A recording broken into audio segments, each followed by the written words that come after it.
Hello, and welcome to Getting to Good Enough, a podcast to help you let go of perfectionism so you can do more of what you love. I'm Shannon Wilkinson, a life coach in Portland, Oregon.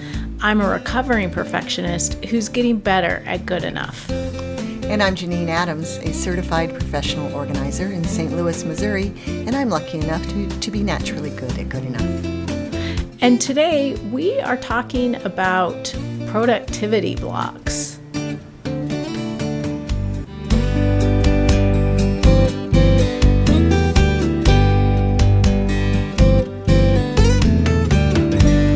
Janine.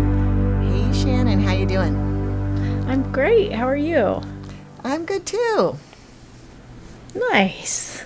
Yeah. We're having a little heat wave here in Portland. What's that mean? What's that look like? It's 91. Oof. Mm-hmm. And it's supposed to be 93 or 94 today, and it was in the 90s yesterday. Oh, boy. And Friday, it might drop below 80, but it's probably not going to be much below 80s for about 2 weeks. Yeah, for Portland, that's a heat wave, all right. Is it humid there? A little bit. It's not like the South humid, but, you know, it's more humid than like Arizona. Right, yeah. I just looked, and it said it's 32% humidity there. Is that humid? Well, it's not Arizona, yeah. Here Yeah. it's 65%. And it's 80, yeah. So here it's 86, feels like 93.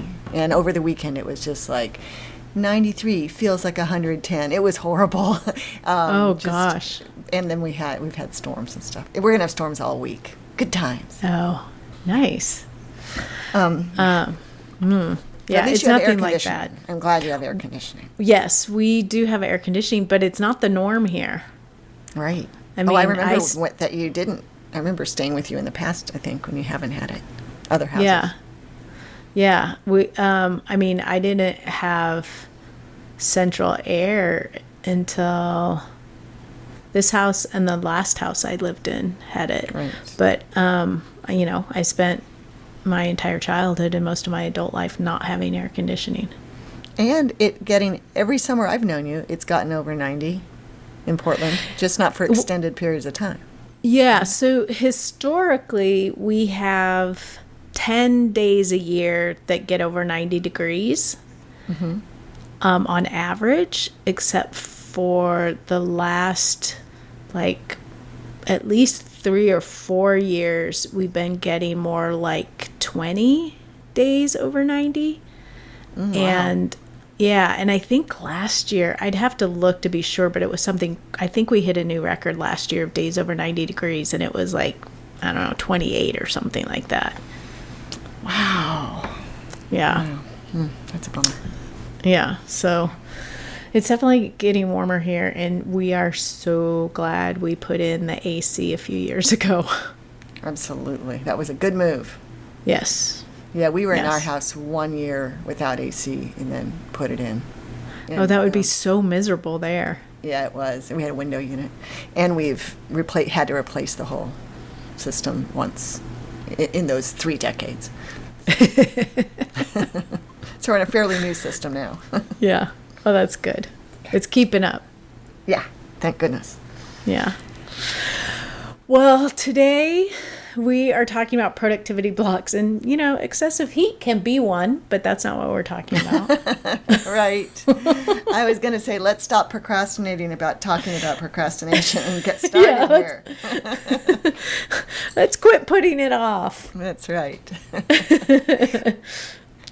Yeah, so we wanted to talk about procrastination for a number of reasons, but I think that, I don't know about you, but I'm bumping up a lot against the, things are so uncertain now. I think I'm just going to wait to do that. And, trying to paint my procrastination in a sunnier picture than it actually is. Trying to rationalize it a little bit. Yeah. Yeah, to me, it's interesting because the fact that I have so much time in which I could do those things that I've been putting off, and I'm still not necessarily doing them, is it's a little troubling, because I used to just blame being busy on stuff, and now I really can't. Now I have to blame my productivity blocks that I need to get past. Yeah. Well, and just to explain productivity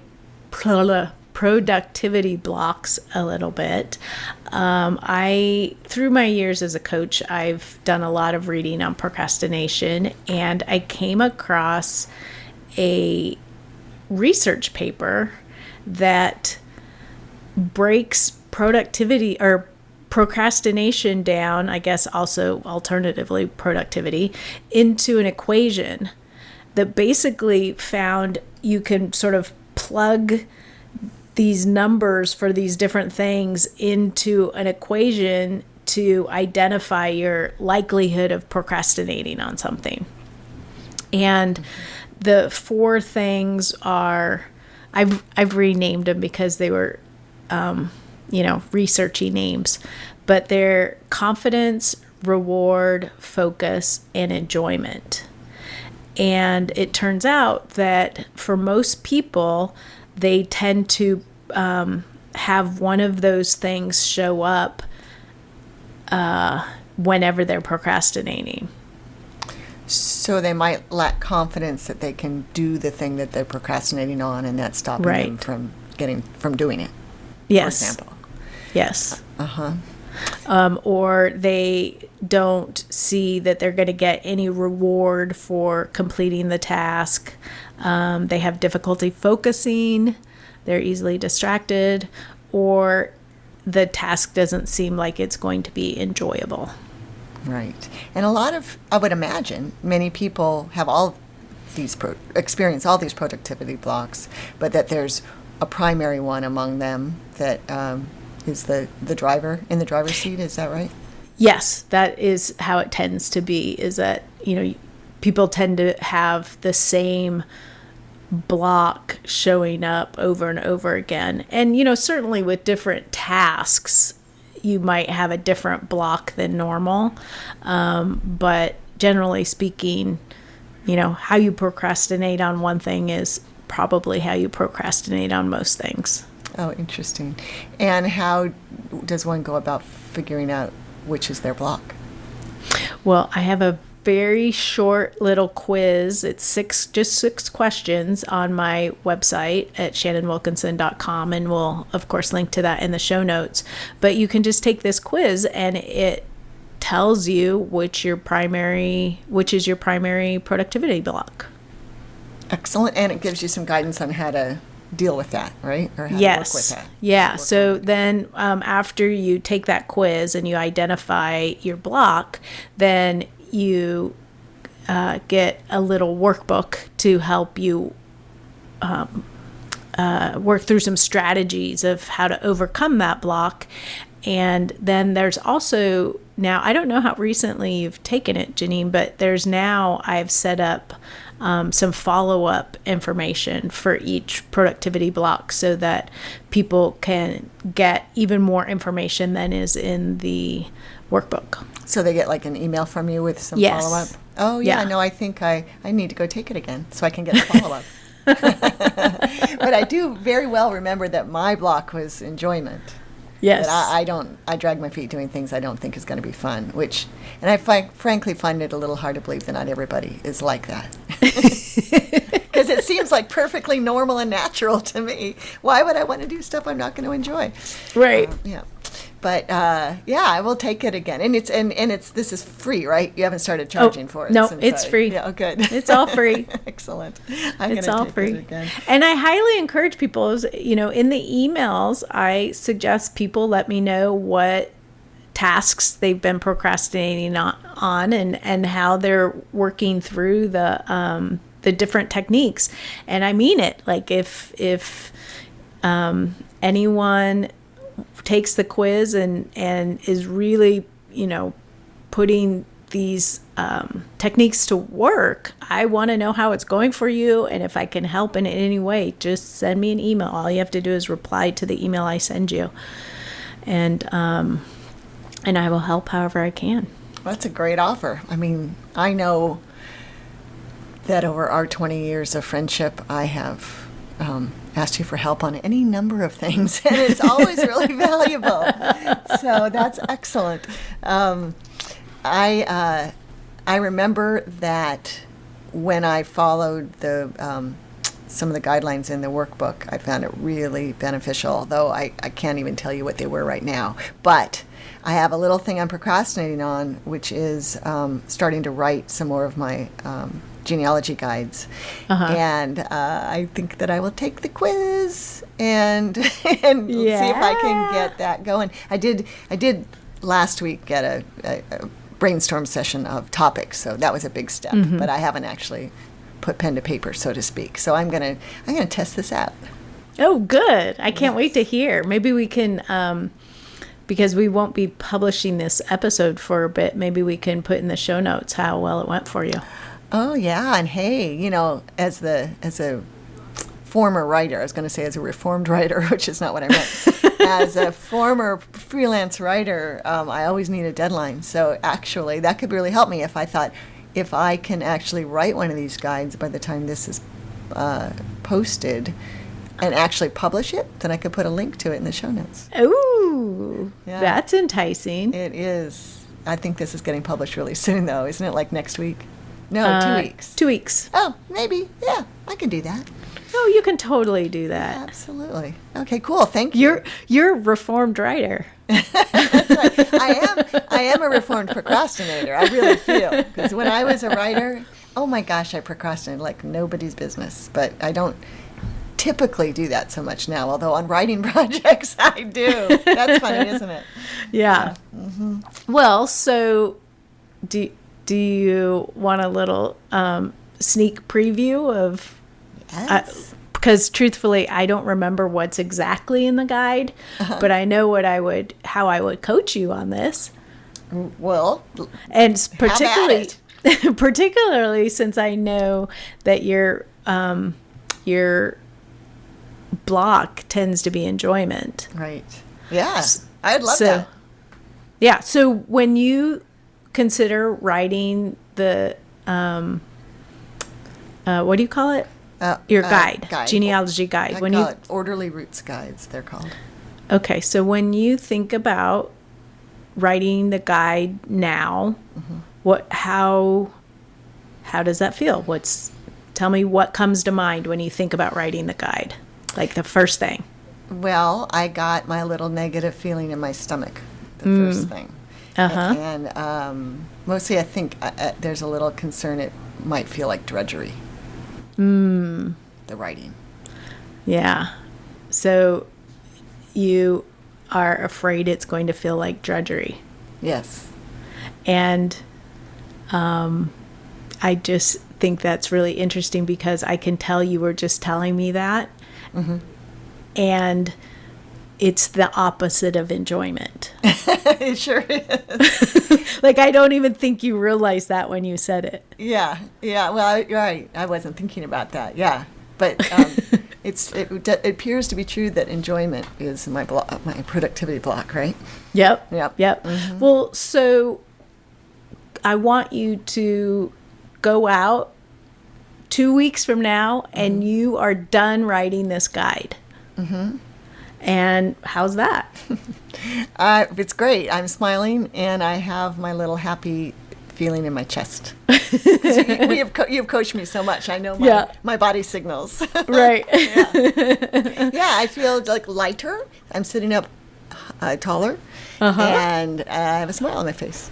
That's awesome. And so as you're feeling that now, think about writing that guide when you're feeling happier and you have a smile on your face, you have that lighter feeling in your chest.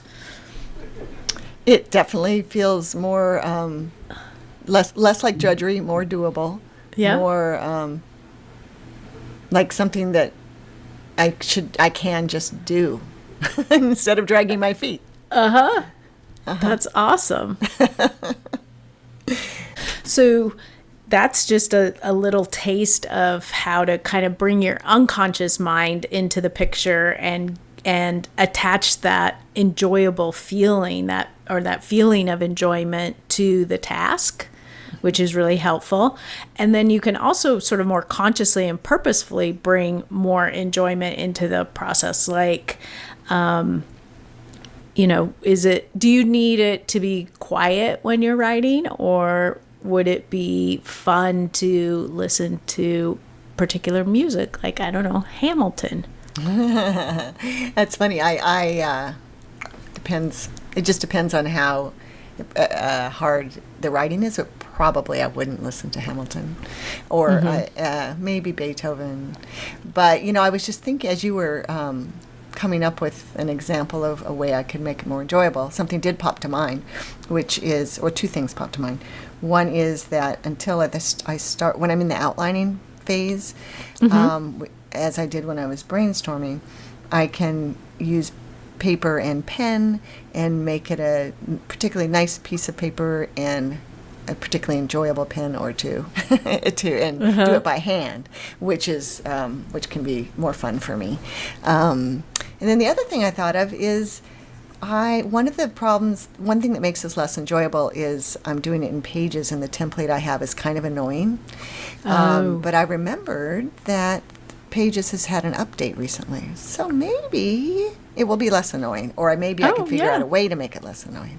Like if I address that, if it doesn't, without letting it take up all my time, if I can figure out how I might make it less annoying, that would help my enjoyment.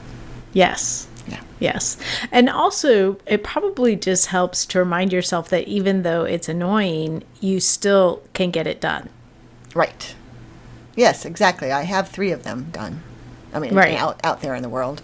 So, I was able to do it. So, right. Yeah, I like that. I like the idea of just reminding myself that it doesn't have to be all,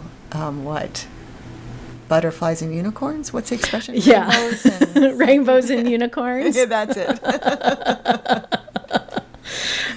I'm sure there's some butterflies in there too. Yeah. When I started my writing business, I was writing in probably WordPerfect. And maybe not even for Windows. And so it's definitely technologically more enjoyable than it used to be. Yes. Definitely. That's so funny that we got a little coaching session in here.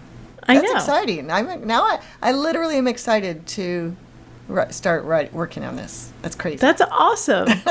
Yeah. That makes me so happy. And this is why I want people to, it's selfish. The reason why I want people to email me is because it makes me so happy to know that people are asking questions so that it can be more useful for them, so they can get the things done that they want to do. Right. It's why you do what you do. It makes you happy. Yep. Yeah, I totally get that. That's what I love about my business. Is making a big difference in people's lives. Well, that's cool. Yay. Yeah. So I hope people will take the quiz. And as I said, I'm going to take it again and get those follow-up emails. But it's an interesting thing. What I love, I think, about these 4 productivity blocks, confidence, reward, focus, enjoyment, is that they feel so innocuous to me. I mean, they're obviously really important, and powerful. But the words themselves, they feel like something you can get your arms around. Like, oh, okay, I can figure out how to get past that. It doesn't feel like such a brick wall. It feels like a picket fence. Oh, so interesting. I hadn't thought about it that way, but I get what you're saying. Yeah. Yeah. And it's not like you have to have all the enjoyment in the world. You just need a little bit more enjoyment. Right. You don't need all the confidence. You just need a little bit more confidence. Mm-hmm. You need to figure out what reward you can get out of something. If you think about, I would imagine, if you think about a task that you don't think you're going to get any benefit from, you can usually come up with one, or maybe you can. Well, and sometimes just the reward comes from having it done and getting it to check it off your list. Right. Especially if something has been, really sort of weighing on you or hanging over you for a long time. Mm-hmm. Finishing it is a really amazing reward in and of itself. Boy, I'm very familiar with that. I mean, I can think of so many times where things that I've, like taxes. That's exactly what I was thinking about. I remember one time when I finally got taxes done, right, I think it was, on the night of April 15th, and we had to drive to the post office downtown and everything. It just felt so good. And I was on cloud nine. And I think it wasn't as bad. I thought it was going to be really bad in terms of what we owed or something. Right. And it wasn't so bad. It was like totally handleable. Yeah. So, yeah, that's cool. And what about focus? Since we talked about confidence, reward, and enjoyment, can you say what the sort of flip side of the focus thing is? Yeah. So with focus, the little bit of extra focus is really about setting yourself up for success. If you're easily distracted, and that is why you're procrastinating, it doesn't necessarily feel like procrastinating, except that you're doing all of these other things except for the thing you sat down to do. And that looks like, you sit down and then it's like, I need to check this thing online. And then you go online and then you get a notification for Facebook, and then you go on Facebook, and then that reminds you there's this article you wanted to read. And so, so it's like you're sort of all over the place. And so if that's the thing that's preventing you from getting things done, it really helps to set yourself up for success to start. So that means,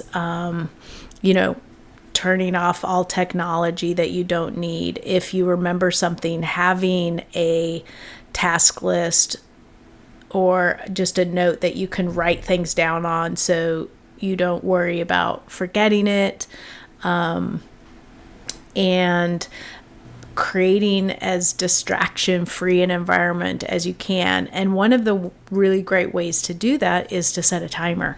I was just thinking that. Yeah. Yeah. A timer is so helpful for me anyway, for focus. So helpful. Yep. Very cool. Yeah. So it's like there's just little tips for each one. And like you said, it's all really doable. Like all the ideas that I present are just small ways for you to change how you're thinking about something, which will allow you to move forward on it. And I think that's the thing that's most important to recognize, is that there's not something inherently wrong with you if you're procrastinating. Like it's not, you're not flawed. It's not a question of your willpower. It's not, that you're not smart enough or whatever. It's just, we all have a lot of things coming at us, and we're naturally drawn to do the things that feel most doable. Whether it's because you're confident about it, you're going to get a reward, it's easy for you to focus on, or you enjoy doing it. Like, we're just naturally going to choose those things. Right. And so, so getting these little tips and trying them out with different tasks that you need to complete, it just makes it just a little bit easier. It helps you change your thoughts about something so that you're not struggling against your natural inclination. Excellent. Yeah. Yeah. Yay. So I could talk forever and ever and ever, I think, about procrastination. But I think that might be a good place to end. I feel like it's not going to overwhelm people. Yeah, I think that's good. So, but we want to hear from you. How does procrastination impact you? Have you taken the quiz? What productivity block do you bump up against the most? You can let us know by leaving a comment on the show notes at gettingtogoodenough.com, or on social media. On Instagram and Facebook, we're at Getting to Good Enough. And on Twitter, we're at GTG Enough. And we always love to hear your voices at 413-424-GTGE. That's 4843. But for now, this is Shannon Wilkinson in Portland, Oregon. And Janine Adams in St. Louis, Missouri. And we hope that good enough is getting easier for you.